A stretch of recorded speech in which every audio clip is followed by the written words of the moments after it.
My mom slapped me for kicking my spoiled sister out of my house on my birthday, in front of everyone. How dare you kick your sister out? This is the day I made a mistake by giving birth to you.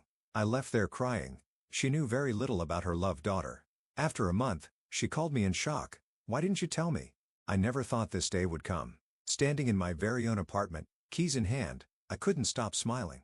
After years of saving every penny, living in a tiny rental, and giving up small luxuries, I had finally done it. I, Madison Gloria, was a homeowner. People always said I was the responsible one in the family. My younger sister, Maria, jumped from one boyfriend to another, always depending on them for money. Meanwhile, I worked hard at our Thompson & Associates LLC, saving every extra dollar I could. Our mom always said Maria was just finding herself, but I knew better. She had always been this way, the favorite child who could do no wrong. I ran my hand along the kitchen counter. "This is my kitchen," I whispered to myself. It wasn't fancy, but it was mine.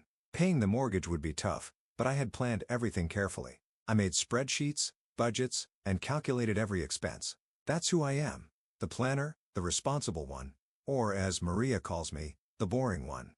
I decided to have a small housewarming party. Nothing big, just a few close friends from work and some old school friends. I even invited Mom and Maria, though I didn't expect much. Mom's response was the usual, "Oh, honey, I'm so busy with work this weekend. You know how it is." Maria didn't even reply. Typical. Janet from accounting was the first to arrive. "Madison, this place is amazing," she said, handing me a bottle of wine. "You actually did it." One by one, my friends arrived. Ryan and Olivia from high school brought a houseplant, and my coworker James showed up with a cheese plate. Soon, the apartment was filled with laughter and conversation, the kind that makes a place feel like home. To Madison, Ryan raised his glass later that night, proof that hard work and determination still pay off. Everyone cheered, and I felt tears in my eyes. These people, my chosen family, were here to celebrate with me. Mom and Maria's absence hurt a little, but I was used to it. They had always cared more about each other than me. 3 weeks after the party, on a quiet Friday afternoon, my doorbell rang. I wasn't expecting anyone. I was still in my old sweatpants, my hair tied up messily, doing some light cleaning around the apartment. When I opened the door, my heart skipped a beat. Mom and Maria stood there, both wearing the familiar looks I knew too well. "Well, aren't you going to invite us in?" Mom asked, pushing past me without waiting for an answer. Her designer purse swung on her arm as she made her way inside. Maria followed, wearing sunglasses indoors like some kind of celebrity. "I wasn't expecting you," I said, still standing by the open door. Mom was already in my kitchen, opening cupboards and drawers like she owned the place. "Madison, you haven't even started dinner. It's already 5 o'clock. "Mom, how could I start dinner when I didn't even know you were coming?" I sighed, closing the door and following her. "You could have called first." She waved her hand like it didn't matter, a gesture that always made me feel small. "You've always been hopeless with household chores," she said. "I tried to teach you, but you were always too busy with your nose and those accounting books." Meanwhile, Maria walked around my apartment like she was inspecting a house for sale. She ran her fingers along the walls, peeked into every room, and kept shaking her head like she was judging everything. "I'll make some tea," I said, trying to be polite even though they had just barged in. As I filled the kettle, Maria finally sat down at the kitchen table. She took off her sunglasses and gave me that look, the one she always had when she wanted something. "This is actually a nice place, Madison," she said in a voice that usually meant bad news was coming. "The location is perfect, right in the middle of everything." "Thanks," I replied carefully, setting out 3 mugs. Mom was still criticizing how I organized my kitchen, but I had learned to tune her out years ago. Maria ran her finger along the edge of the table. "I have some news," she said. "David and I broke up." She sighed dramatically. "He wanted me to start paying rent. Can you believe that?" After 7 months together, I bit my tongue and focused on pouring the tea. "So, anyway," Maria continued, "I had to move out of his place, obviously. And you know how expensive rent is these days?" She paused, letting that thought sink in. "I was thinking I could stay here with you for a few months." The mug in my hand froze halfway to the table. "Just for a little while," she added quickly. "For months, tops. Until I find a job and get back on my feet." "I don't think that's a good idea," I said. I set the mug down carefully. "I just moved in myself, and I really need my space." Mom's voice cut through the kitchen like a knife. "How dare you be so selfish? Your sister is going through a hard time. She has nowhere to go, no money, and here you are, sitting in your fancy new apartment all alone. And, you won't even help your own sister?" "Mom, Maria can stay with you," I said firmly, trying to keep my voice steady. "Your house has plenty of space." Maria groaned loudly before Mom could answer. Oh my God, Madison, have you seen where Mom lives? It's like a retirement village. Nothing but old people walking their dogs and going to bed at 8. It's a perfectly nice neighborhood. I started, but Maria wasn't finished. Your place is in the center of everything. She waved her hands toward the windows. There are clubs, bars, shops, places where I can actually meet people and make connections. How am I supposed to rebuild my life stuck in the suburbs? You're being incredibly selfish, Mom added. After everything we've done for you. They kept going, taking turns like a well-practiced team. When I refused, Maria would tear up and dab her eyes with a tissue. When that didn't work, Mom would launch into another speech about family loyalty. Back and forth they went like a tennis match. Then, Mom went for the final blow. Your father would be so disappointed in you, she said. He always taught you girls to look after each other. What would he think if he could see you now, turning your back on your own sister? That hit me hard. Dad had passed away 6 years ago, and Mom knew how to use his memory against me. I felt the fight drain out of me, like water down a bathtub. Fine, I heard myself say. The word tasted bitter in my mouth. For months. That's it. Maria's tears magically disappeared. Oh my God. Thank you. Thank you. Thank you. But there are conditions, I said, trying to sound firm. You have to find a job, save money, and move out in 4 months. I mean it. Of course. Of course. Maria jumped up and threw her arms around me. You're the best sister ever. I'll start job hunting tomorrow. I stood stiffly, not hugging her back. Mom looked pleased, like a chess player who had just won the game. The next evening, Maria showed up with 3 enormous suitcases and several shopping bags. I barely had time to process what I had agreed to before she was already pushing through the front door. So, where's my room? She asked, wheeling her suitcases down the hallway. She glanced around, then stopped at my bedroom door and peeked inside. This one's perfect. The view is amazing. That's my room, I said. You'll be staying in the guest bedroom, I said quickly. Or you can go back to Mom's. Maria pouted, but didn't argue. I watched as she wheeled her suitcases into the smaller room, her shoulders slumped in disappointment. That first night, I made us both pasta for dinner. Maria was still unpacking, complaining about the small closet space when I called her to the table. I figured it was best to set some rules right away. Okay. If we're going to live together, we need to have some boundaries, I said, watching her twirl spaghetti around her fork. First rule, no loud noise. I wake up early for work, and the walls here aren't that thick. Fine, fine, she said, taking a bite. This is really good, by the way. Second, we need to be careful with utilities. That means no long showers, I added, giving her a look. I still remembered Mom's crazy water bills when we were teenagers. And don't forget to turn off lights when you leave a room. Maria rolled her eyes. I'm not 12, Madison. I know how to flip a light switch. And most importantly, I continued, ignoring her comment, no guests without asking me first. This is my apartment, and I need to know who's coming and going. Maria put down her fork and looked me in the eye. I understand, Madison. Really? I know I haven't always been responsible, but I want to prove that I've changed. I'm going to find a job, save money, and be out of your hair before you know it. She actually seemed sincere, more than I'd seen in years. For the first time since this all started, I felt a tiny bit of hope. Maybe she really had grown up. Maybe this could work. The first week went surprisingly well. I left early for work, and Maria spent her mornings getting ready for job interviews, or so she said. She even started cooking dinner. Nothing fancy, but it was nice to come home to a warm meal and a clean kitchen. How was the interview today? I asked one evening over a pretty good chicken stir-fry she had made. Really good, she said excitedly, talking about some marketing firm downtown. They said they'd call me back next week. This became a routine. For about 3 weeks, I'd come home to dinner, a tidy apartment and Maria full of stories about different companies she had visited. I started to believe that maybe, just maybe, my sister had finally changed. Then things started to shift. First, I noticed dishes piling up in the sink. Then, the cooking stopped altogether. I'd come home to find Maria sprawled on my couch, glued to her phone, the apartment looking exactly as I'd left it, or worse. One evening, after an especially long day at work, when I walked in, Maria was in the same spot she'd been in when I left that morning. The only difference? She had ordered takeout for herself and left the empty containers on my coffee table. I sighed and started making dinner, while she kept scrolling through her phone. When the food was ready, she finally wandered into the kitchen, drawn in by the smell. Maria, I said, trying to stay calm. I thought we agreed to share the household chores. Ugh. I'm just so tired of cooking and cleaning, she groaned, helping herself to the stir-fry I'd made. It's so boring. How was job hunting today? She shrugged, chewing her food. Went to another interview. They want, like, 6 years of experience for an entry-level job.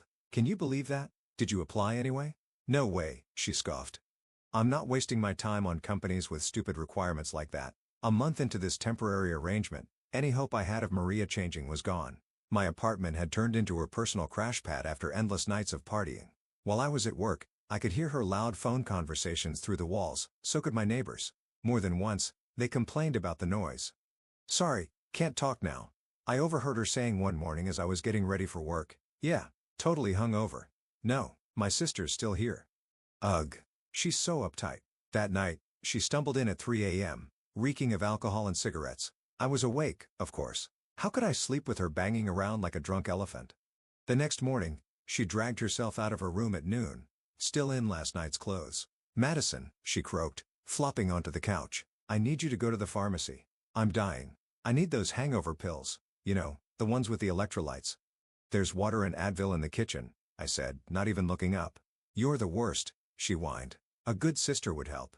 I had finally had enough. That evening, I called Mom. Mom, you need to talk to Maria, I said as soon as she picked up. She's not even trying to find a job. She's out partying every night, sleeping all day. Oh, Madison, Mom interrupted with that same dismissive tone.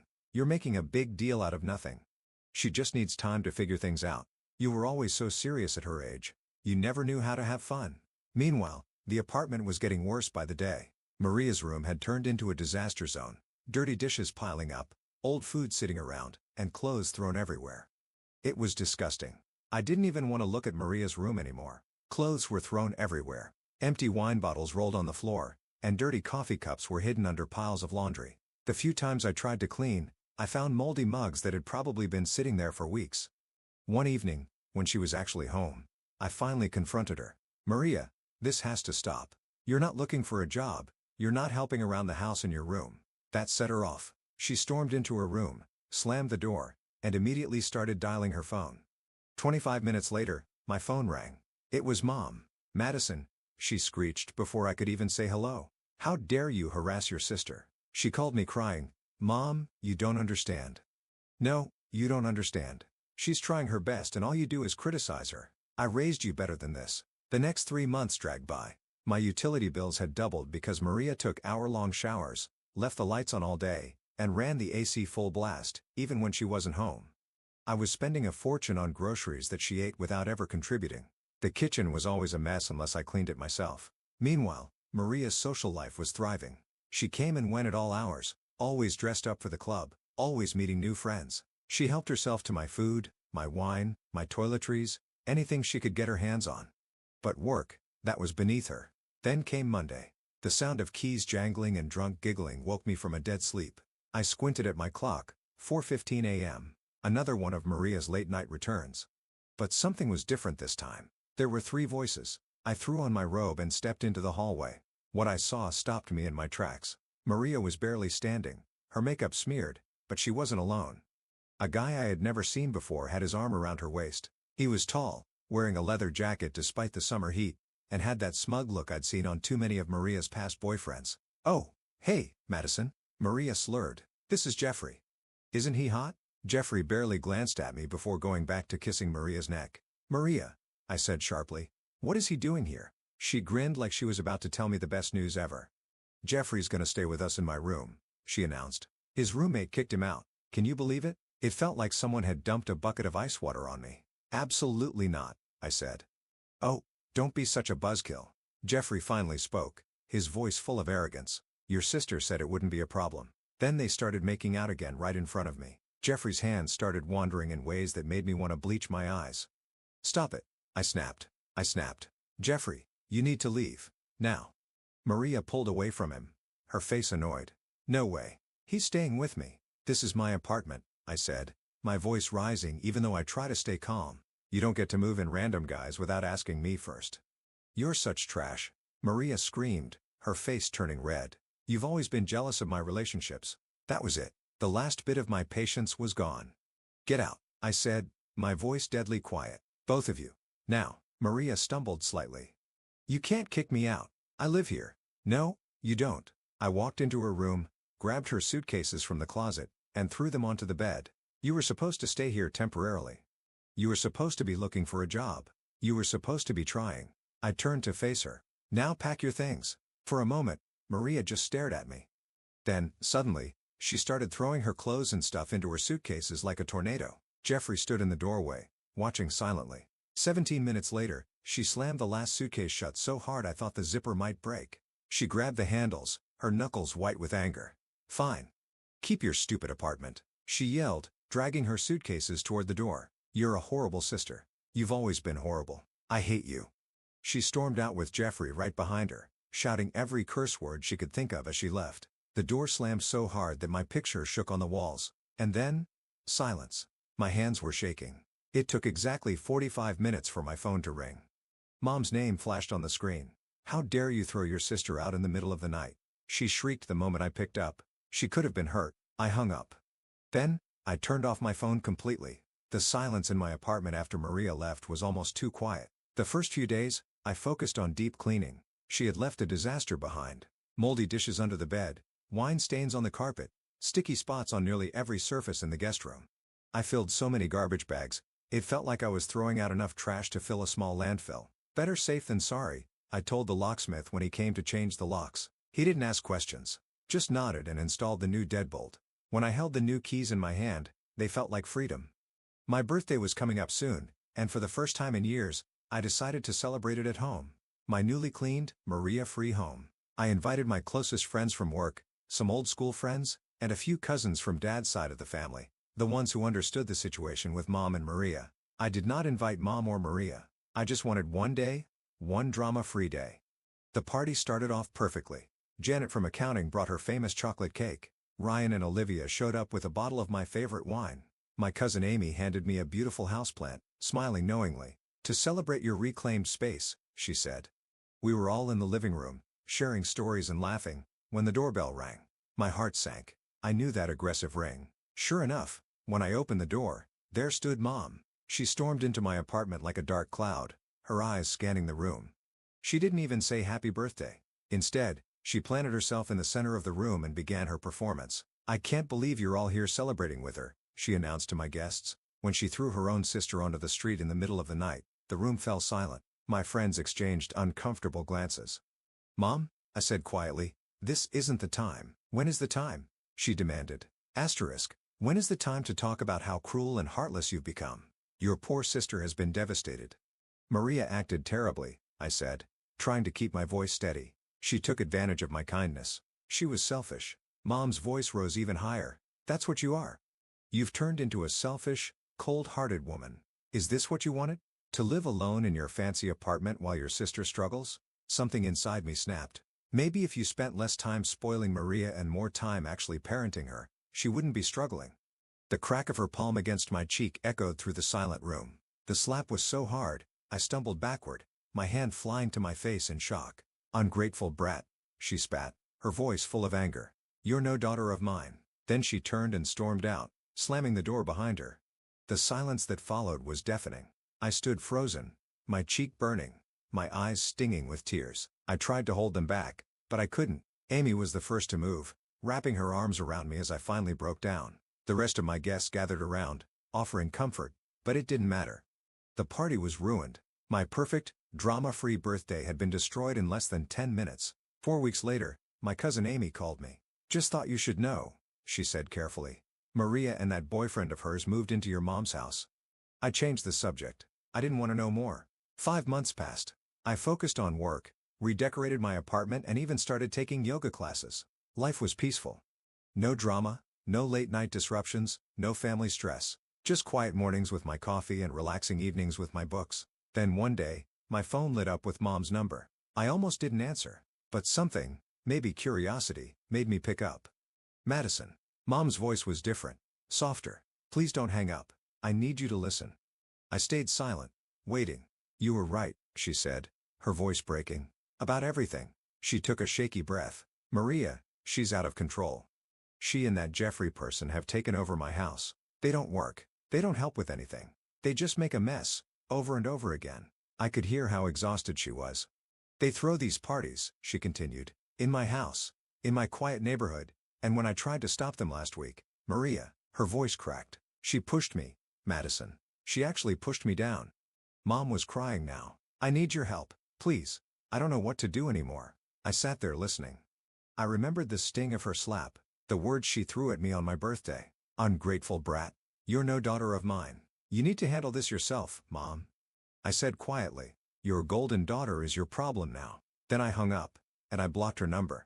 But the updates still reached me through the family gossip chain. Amy called me regularly with news. Mom had filed an eviction lawsuit against Maria and Jeffrey. The house had turned into a war zone, daily screaming matches, loud enough for the whole neighborhood to hear. One night, the police even showed up after concerned neighbors reported a disturbance. Apparently, one of Maria and Jeffrey's wild parties got so out of hand that someone thought they heard fighting. Aren't you worried about them? Amy asked one day. No. I replied honestly. Mom made her choice a long time ago. She always picked Maria over me. Always defended her. Always made excuses. Always made me the bad guy for not enabling her. This is the result. I don't know how the eviction case ended. I don't know if Maria and Jeffrey finally left or if they're still making Mom's life miserable. I don't know if Mom finally learned her lesson or if she's still making excuses for her precious younger daughter. But here's what I do know. My apartment is peaceful. My bills are back to normal. My dishes stay clean. My lights get turned off. No one helps themselves to my food or my wine. And I sleep through the night. No drunk giggling.